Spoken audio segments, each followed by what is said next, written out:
So you can see here that we are logged into our S3 console and we don't have any buckets created. So the first thing we're going to do is create a bucket. And we're just going to give it a name. And sure, hopefully that's unique. And we're going to leave all the other settings alone just to demonstrate a key concept about working with these encryption settings. And so we'll create the bucket. Success, yay. And so the first thing that we'll do is we will upload a file. And we're just going to choose some lorem ipsum stuff here. And we're not going to make any other changes to this file. We're just going to go ahead and upload it directly. And you can see here that we have success. Yay! We have our first object in the bucket. So now let's go change the properties on our bucket and change the default encryption settings. The key concept to remember here is that when you change these settings, these are the default settings for all files going forward, not for files that have already been uploaded. All right, so you can see here that we have a couple of options.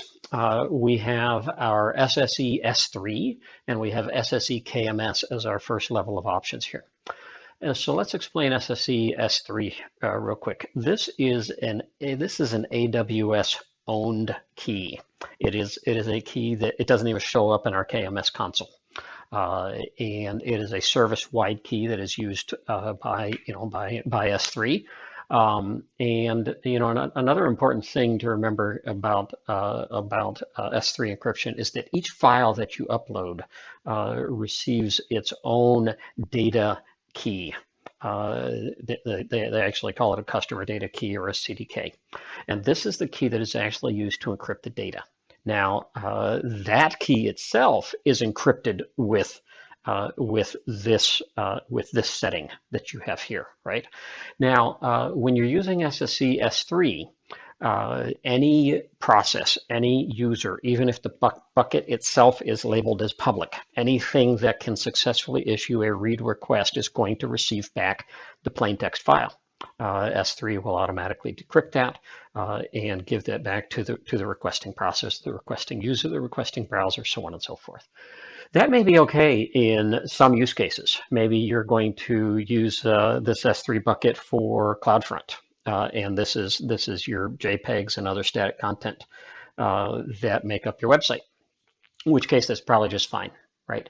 But there are a number of use cases where that is not where that is not the desired behavior. In those cases, you may want to have more control over the key, in which case you would select SSE KMS. Now you can see here we have even more options that are exposed. This first option here, AWS managed key, this is a key that shows up in your KMS console. You don't have to pay for this key, right? This is wrapped up just in your S3 usage, right? But you also can't establish policy, you can't establish your own key rotation parameters, you can't establish a lot of things around this, right? And so the only difference really between these two is that under AWS S3 or the AWS managed key, this is a key that is unique to your use of S3, whereas up here on SSE S3, this is a key that is unique to that is used by all users of S3.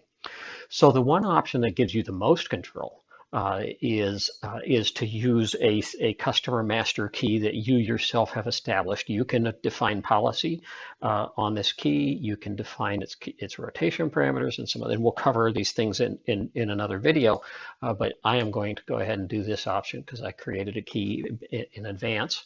And then this bucket key, you should definitely read up on this. If you're talking about a new bucket, this is probably an option that would make sense for you, as it will help you reduce cost. But for an existing bucket, you probably need to understand some of the things that will change if you enable that. All right, so we just changed our default policy, and you can see here that we are now enabled with a AWS KMS master key using our own key that we established.